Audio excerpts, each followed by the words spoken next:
Welcome to the Writer's Journey podcast. I'm Michael Laran, a science fiction and fantasy author on a journey to go from nobody to bestseller, and I'm documenting every step of the way. Tune in every week as I pull back the curtain on my writing life and how I'm building a writing career while working a full-time job, raising a family, and attending law school classes in the evenings. You can find show notes for this week's episode, a free starter library of my fiction, and much more at michaellaran.com. Hello and welcome to episode 127. 127 is a good number, and I have to be candid with all of you that I almost missed this week of the Writer's Journey podcast, and we'll talk about the reasons for that. It had nothing to do with me. It had everything to do with Mother Nature, so I'm really glad that I'm able to make this episode and keep the streak alive. So in announcements, I wanted to let everybody know that my birthday is this week. It's actually on Thursday, August 13th, the same day as the show comes out. So it is my birthday. I'm turning 33 this year. And to celebrate, all of my courses for writers are 33% off for this week. So you can get them at authorlevelup.com/courses. I've got my Write to Market course where basically I did an experiment where I opened the door and did a transparent experiment on what it would be like to write an urban fantasy novel and do it under a new pen name and start off as a debut author. That's my Write to Market course. I also had a course that was earlier this year called Writing in Hard Times on what to do when disaster strikes, which that course was very relevant for me this week as well. So all of the courses are 33% off. You can grab them at authorlevelup.com/courses. Now, my wins for the week. The big win, I think, honestly, for this week is that I survived a major thunderstorm and a power outage and managed to keep momentum on my current work in progress. So I'll talk a little bit more about what happened in the topic of the week. But essentially, there was a very large thunderstorm called a derecho that happened here in Iowa and Nebraska and I think parts of Illinois. And basically what this is it's an inland hurricane, and it kind of just came out of nowhere. They're difficult to predict, and we had a lot of damage here in Des Moines. There were trees down everywhere, homes damaged. The whole place looked like a war zone, and half the city lost power for 3 days. It hit on Monday, and now it's Thursday, and I'm just now getting power back. And so I managed to survive that and navigate that with my family, and managed to still get some words in on my manuscript every day. Wasn't very many, but I still kept the momentum going, and I consider that a win. You think about Maslow's pyramid of hierarchies, or whatever you call it. And food security and power, I think, takes precedence over writing. But anyway, I was able to keep some things going. So that was a major win for me. The lesson I learned this week was the importance of contingency plans and contingency plans in response to disasters. Now, I talk about this all the time, and it's one of those things where some people are, okay, I understand it. Other people are like, yeah, that's not writing and marketing. I don't really care. And that's this idea of contingency plans. What are you going to do when disaster strikes? And it can be something as simple as a power outage from a thunderstorm, And I had a contingency plan, and I've kind of prepared for these sort of things because, you never know when Mother Nature is going to strike.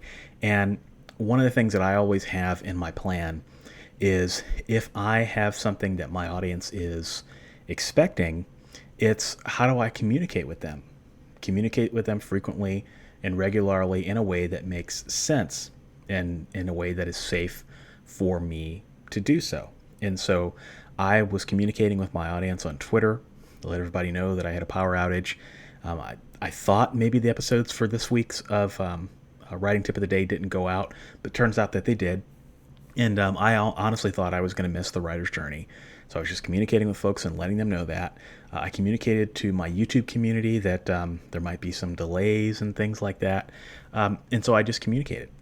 I think that's important because what happens a lot of times is people just kind of fall off the map. They'll miss their deadlines, and then you don't hear from them. And, it could be personal circumstances, or there could be a legitimate reason for it. But the majority of people in your audience don't see it that way.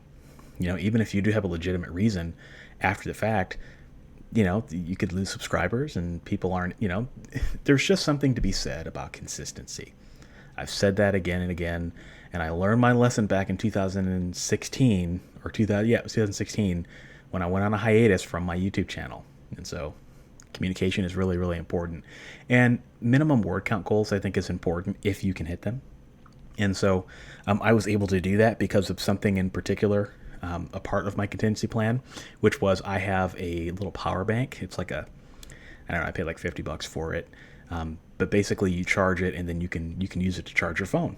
And so one of the biggest challenges that we had during this was figuring out how to get it charged, how to find outlets for charging your stuff. And so I was able to use my power bank, and I allotted a certain percentage of my 100% on my phone to writing every day. So 10% of my phone time was spent writing. So if I started writing at 100%, and then once I got down to 90, that's when I stopped. And I was able to. I think I got most of the days it was like 200 or 300 words. There was one day where I got like 700 words in. I was usually getting like 3,000 words before that.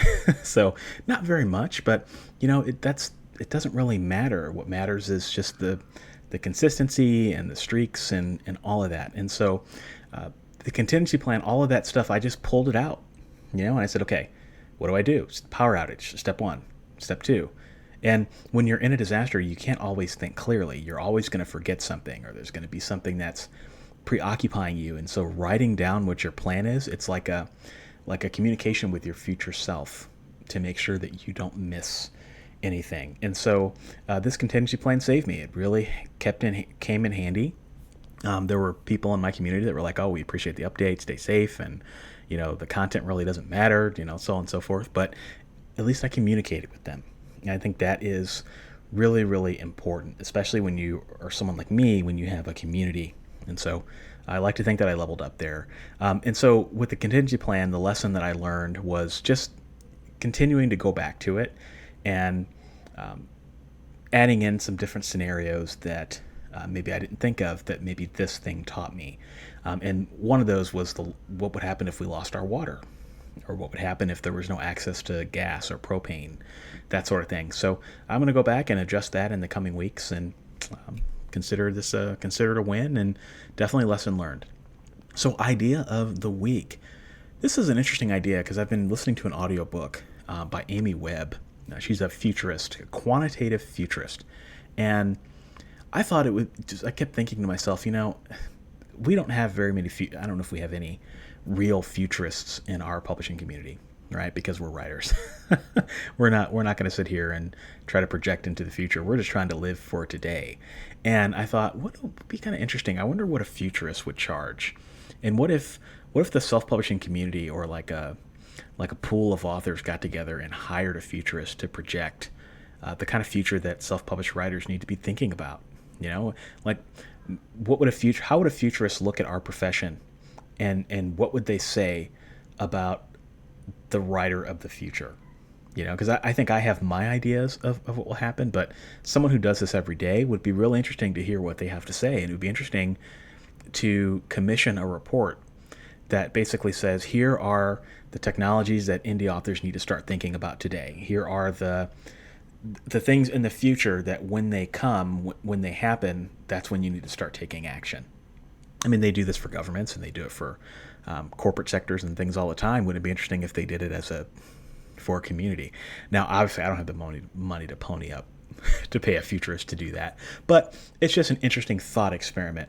That what if there was the ability to do that, and what would a futurist say about our profession, and what it is that authors need to do to remain relevant 10 to 20 years from now? And like I said, what if there was a report that you could read that said all of that? And those that have the ears to hear it, let them do something with it, and those that think it's garbage or hogwash, let them fend for themselves in the future, right? So that's just my idea of the week. We'll see what happens with it.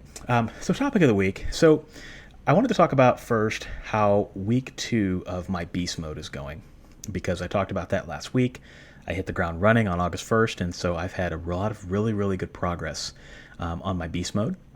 And then I also wanted to talk about just a little bit more on the power outage and how I leveled up my response to disasters this year. So I'll hit the power outage thing first. This has been a really interesting year, just in terms of interesting things happening. In January, my basement flooded. In March, we had all the pandemic shutdowns. In August, I had this power outage for 3 days, and we were pretty lucky. We didn't have any we didn't have any tree damage. We didn't have any damage to our house or any residual problems. Some of our neighbors did, which was really unfortunate. So we were pretty lucky in that regard. But just thinking about planning for the future and responding to the future. This is a great example. This power outage is a great example of how something that happens every day can take us away from our writing and take us away from our goals. Like the beginning of this week, my goal was to sit down and write every single day and finish this new book that I'm working on by Friday. And I really thought I was going to hit that. And then Monday happened and that didn't happen.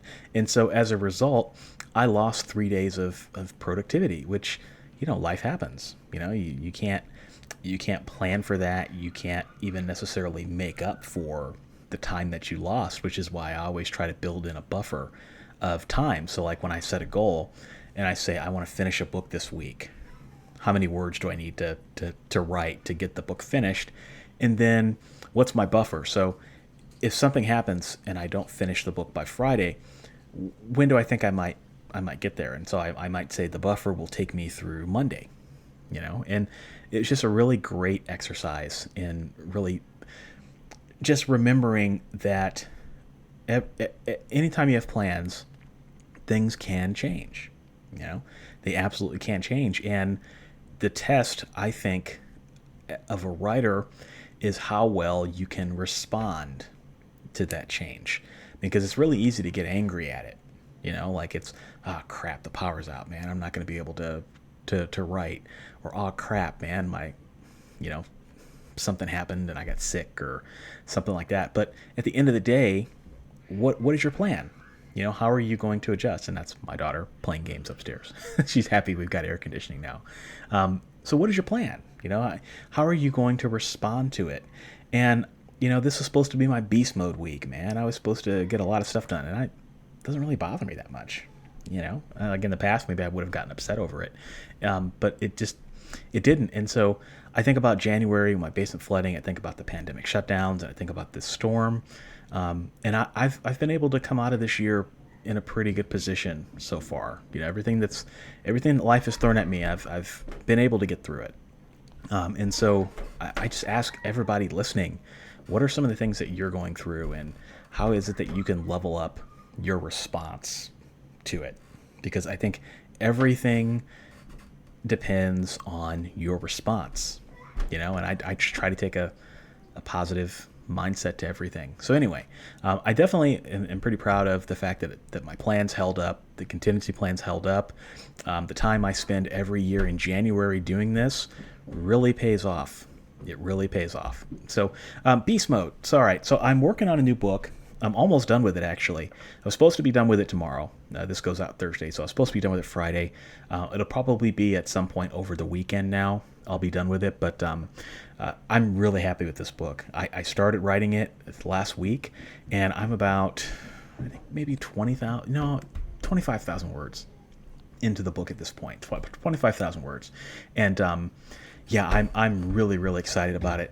I'm don't have any information to share about it yet, but what I will say is that this is probably the one book for writers that's it's a book for writers, but it's a fictional book. Like it's weird. It's like it's like writing this was almost like writing a novel in a way. Like it's kind of weird, and it's written in the second person, which is another thing that's kind of okay. I've never written a book in the second person before, but this book is written in the second person, and it's fictional, and it's for writers, but it's a self-help book for writers. That's another clue that I'll give for this book. But once I finish it and I go back and I get everything set, I'm actually hiring an illustrator. That's another. This is such a weird project. Like it's either going to work or it's not going to work at all. It's going to be something I'm talking about. But I'm actually hiring an illustrator to work on this with me. It's not anything significant. It's just there's going to be a couple of there's gonna be like 7 or 8 illustrations in this book that I think will help like make it pop and help make me get my points across a little bit more. So I'm really looking forward to that. And then once I'm down the path with the illustrations, that's when I'll be able to release what the book is about. But I'm really excited about it, and I actually had a podcast interview the past week or so, and it's not coming out till October, so I spilled the beans and I was telling the host on what it was about, and it was kind of like an experiment on how would I pitch this idea. and the host was kind of like, that's really interesting. It's weird, but it's interesting. So I don't know if she was just humoring me or what, but I'm excited to be able to share that with you guys very soon. But once I finish this book, I'm jumping into my next book, which I don't know what it's going to be yet. It might be fiction. It might be another book for writers. I'm on a roll right now with my nonfiction for writers, and so how do I bulk up my catalog? How do I continue to capitalize on this book launch of 150 self-publishing questions, where I'm going to have a lot of new people coming into the community. So how can I have more books that speak to them? So I may get on a tear on books for writers for a little bit, which is probably good for you guys. But fiction will be a very key part of this beast mode moving forward. So with that, that's where I'm at. Like I said, I almost didn't make this episode because I didn't know if I was going to have any power. So I hope everybody's doing great. I hope if anyone listening, you were impacted by this derecho that hit. Man, this was a force of nature. I've never seen anything like it.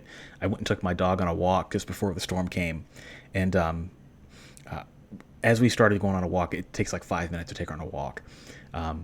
We started going on a walk, and then as I was coming back to my house, like these huge, thick storm clouds were over my house, and then all hell broke loose. It was really, really crazy. And driving around the city, there's just trees down everywhere. There's power lines down. And so if you were affected by this, I really hope that you get your power back first and foremost. You get your sanity back first and foremost, and that you don't have any damage or anything that needs a lot of attention, because that's just kind of the pits. So stay safe out there, everybody. Stay healthy, because we're still dealing with this pandemic. And I will plan on talking to you next week. But in the meantime, I'm getting some sleep. Thanks for joining me this week. If you enjoyed this episode, you'll enjoy my backlist episodes at michaelaran.com/podcast. For your free starter library of my favorite novels, join my fan club by visiting michaelaran.com/fanclub. If you're a writer and want to connect with me further, check out my YouTube channel, Author Level Up, for helpful writing advice at authorlevelup.com. Thanks for listening, and I'll be back next week.